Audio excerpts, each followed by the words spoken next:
როდესაც ჩვენი ქვეყნის 20% მიტაცებულია და ჩვენ სავე მიწაზე გვიკრძალავენ გადაადგილებას, რუსეთი ჩვენი გონების ოკუპაციასაც ცდილობს. საქართველოს გაცხადებული ევროპული არჩევანის მიუხედავად. ახლა ჯერი ინტელექტის ოკუპაციაზეა, რომელსაც ყველა ერთად ვეუბნებით არას, რამდენიმე გამონაკლისის გარდა.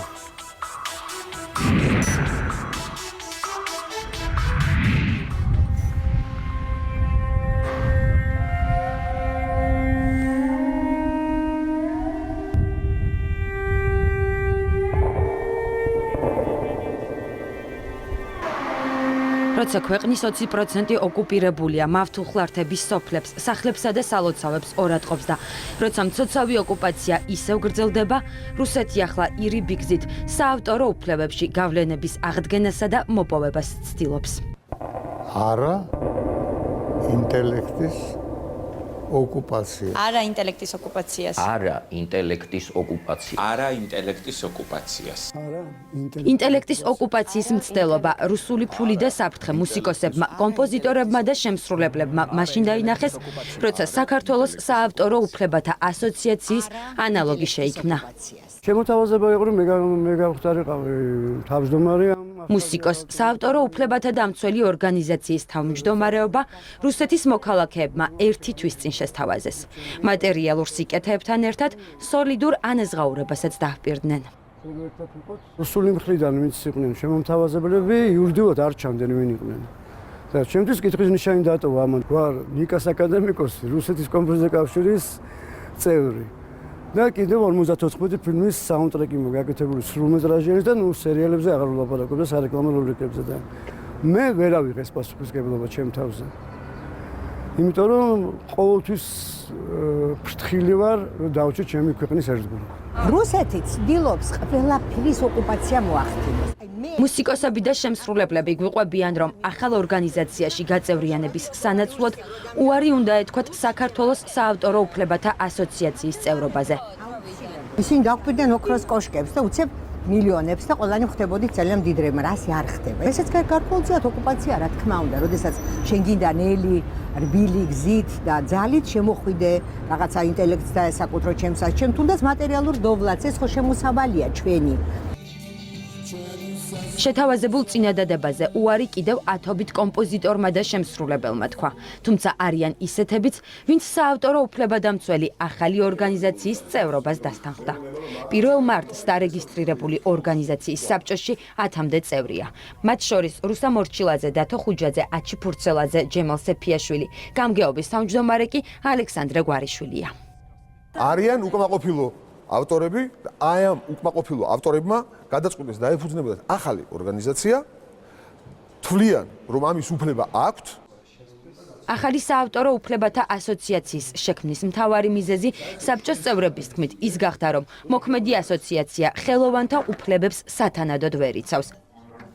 პირადად მე თუნდაც აგერ ერთი 3-ჯერ 5-ჯერ მქონდა იგივე კობალაძესთან საუბარი, რომ მითხარით თუ შეიძლება საიდან მოდის ეს თანხა, საიდან ირიცხება, როგორ ნაწილდება, ეს ხო უნდა ვიცოდე, ხო, მაგ ამის სრული უფლება, ხო? აქედან გამომდინარე, ამ 3-4 წლის განმავლობაში არანაირი პასუხი არ ყოფილა არასოდეს.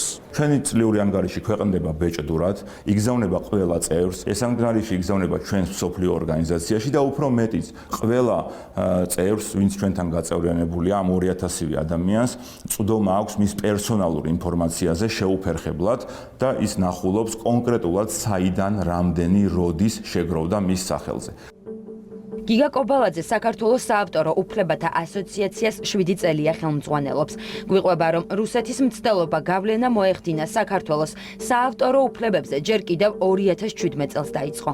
მაშინ, როცა რუსეთის საავტორო უფლებების დამცველმა ორგანიზაცია რაომ, საერთაშორისო ორგანიზაციის სიზაკის კონკურენტად ევრაზიის უფლების მფლობელთა საზოგადოებების კონფედერაცია EACOP დააფუძნა. ორგანიზაციაში ყოფილი დსთ-ს ქვეყნები გაერთიანდნენ სომხეთი, აზერბაიჯანი, ყაზახეთი, ყირგიზეთი და ბელორუსი. ამავე რაოს მიერ დაფუძნდა ცენტრი, რომელიც EACOP-ის წევრი ქვეყნების პერსონალურ მონაცემებს აკონტროლებს. 5-კაციანი შემადგენლობით ჩამოვიდა ჩემი რუსი კოლეგა, ჰქონდათ მცდელობა იმისა, რომ დავერწმუნებინეთ, რომ ეს ევრაზიული კავშირი უკეთ შეასრულებს დაკისრებულ ვალდებულებას. დაახლოებით 5-6 შეხვედრა გაიმართა, მათ შორის სახელმწიფოს პოზიციის გათვალისწინებით და მათთან შეთანხმებით დასაბუთებული უარი განუცხადე წერილობით, სიტყვიერად. აჩი ფურცელაძე ახალი ასოციაციის წევრია და ღიად ამბობს, რომ ორგანიზაციის დაფუძნებაში რუსული რაო მათ მხარში უდგას. ქმნის ორგანიზაციას, რომელსაც ქართველები ვქმნით, შემქმნელები და ამარსებლები და საინიციატივო ჯგუფის წევრები ვართ ჩვენ ქართველები და მუსიკოსები, რაც ყველაზე მთავარია და ჩვენ თვითონვე განვაგებთ აი იმ რაღაცა წესებს და კანონებს და მათი დახმარებით ჩვენ უბრალოდ გავდივართ უფრო დიდ ბაზარზე.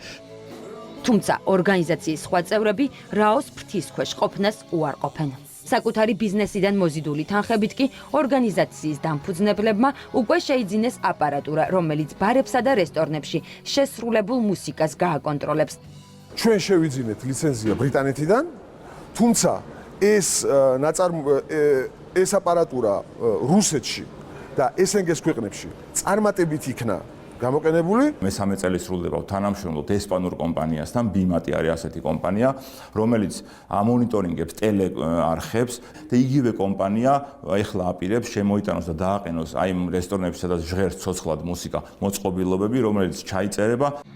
ახლაც შექმნილ უფლებადამცველთა ასოციაციას შეძენილი აპარატურის დასაწყობება სავარაუდოდ დიდი ხნით მოუწევს, რადგან ქვეყანაში მოქმედი კანონმდებლობით სფეროში, მაგალითად მუსიკაში, ლიტერატურაში, მხოლოდ ერთი კოლექტიური მართვის ორგანიზაცია უნდა არსებობდეს. ასეთი კი უკვე არსებობს.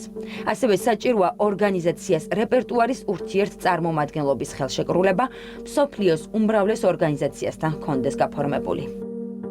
აუცილებელია, რომ ეს იყოს კანონმდებლობის საფუძველზე დაფუძნებული ორგანიზაცია. წინააღმდეგ შემთხვევაში, რა თქმა უნდა, ის ესეთ ფუნქციებს ვერ შეასრულებს. ამიტომ შესაბამისი ქმედებები, რაც იქნება გადადგმული და შეეწინააღმდება კანონს, ალბათ შეფასდება არალეგიტიმურად. ძალიან მიკვირს საკპატენტის ამგვარი პოზიცია, რატომ არის? იმიტომ რომ კიდევ ერთხელ ვამბობ, რომ არავითარი საფუძველი ამგვარი დასკვნის გაკეთების არ არსებობს, ჩემი აზრით. კანონის განმარტება